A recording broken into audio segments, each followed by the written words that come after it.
खावलायनाय जाबाय।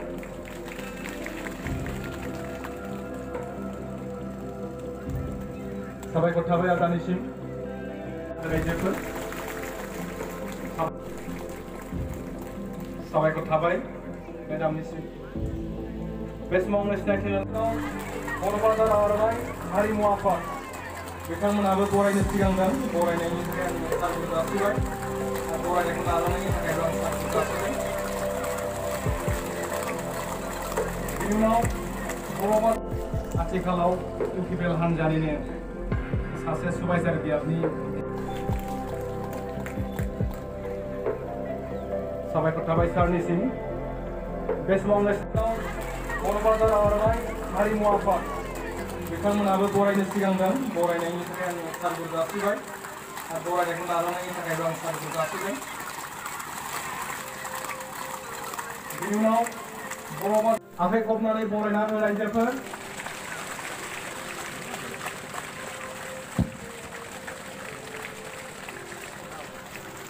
फट' सेसन ला मोनसे मेगाजिनाव होनो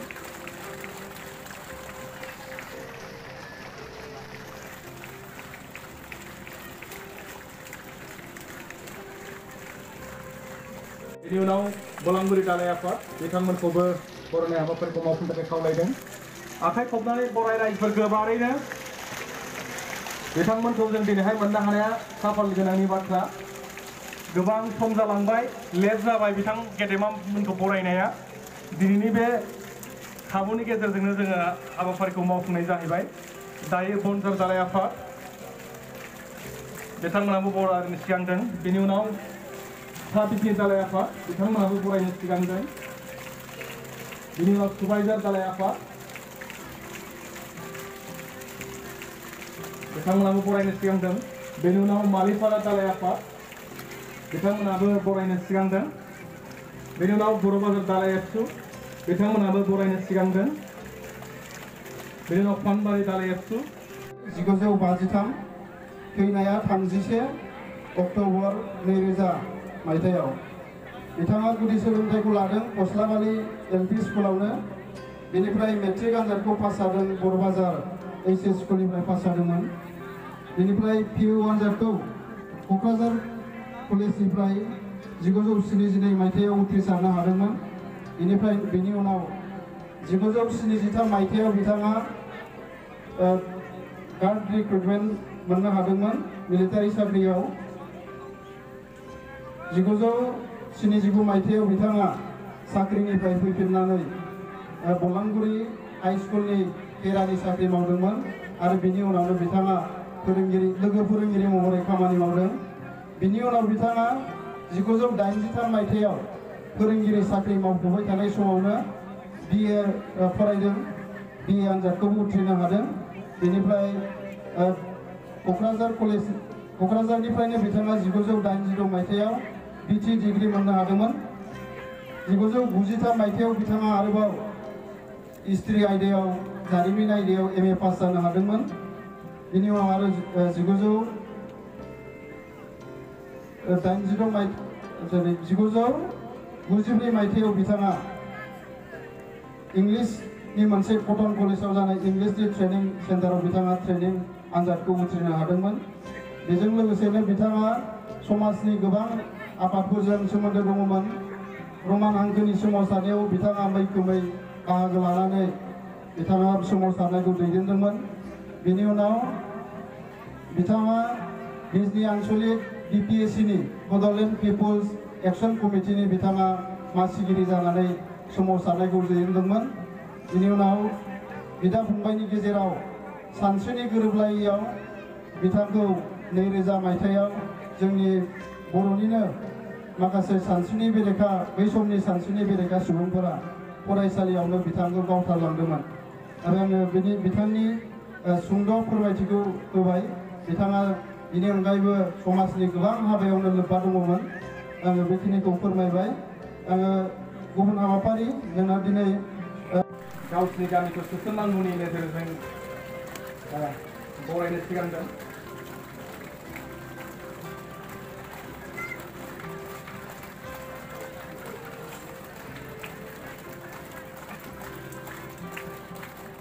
साबायखर थाबाय बिथांमोननिसिमबो बेनि उनाव जाकातिपारा गामि आफाद लोगोसे आइजो आफाद जाकातिपारा गामिनिनो आइजो आफाद बिथांमोनखौबो जे बरायनाय हाबाफारि मावफुंनो थाखाय खावलायदों आरो बरायनायखौ नाजावनो थाखाय गेदेमा बिथांमोनखौबो खावलायबाय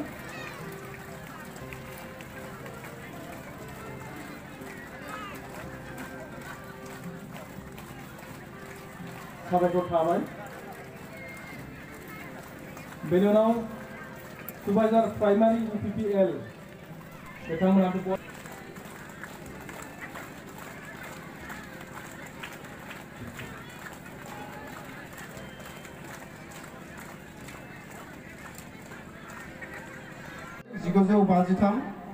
थैनाया 31 अक्ट'बर 2000 मायथाइयाव बिथाङा गुदि सोलोंथाइखौ लादों गस्लाबारि एलपि स्कुलावनो बेनिफ्राय मेट्रिक आनजादखौ पास जादों बर'बाजार एचएस स्कुलनिफ्राय पास जादोंमोन बेनिफ्राय पिइउ आनजादखौ क'क्राझार कलेजनिफ्राय 1972 मायथाइयाव उथ्रिसारनो हादोंमोन बेनिफ्राय बेनि उनाव 1973 मायथाइयाव बिथाङा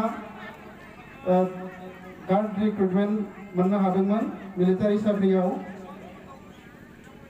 1979 मायथाइयाव बिथाङा साख्रिनिफ्राय फैफिननानै बलांगुरि हाई स्कुलनि केरानि साख्रि मावदोंमोन आरो बिनि उनावनो बिथाङा लोगो फोरोंगिरि महरै खामानि मावदों बिनि उनाव बिथाङा 1983 मायथाइयाव फोरोंगिरि साख्रि मावफुबाय थानाय समावनो बिए फरायदों बिए आनजादखौबो उथ्रिनो हादों बेनिफ्राय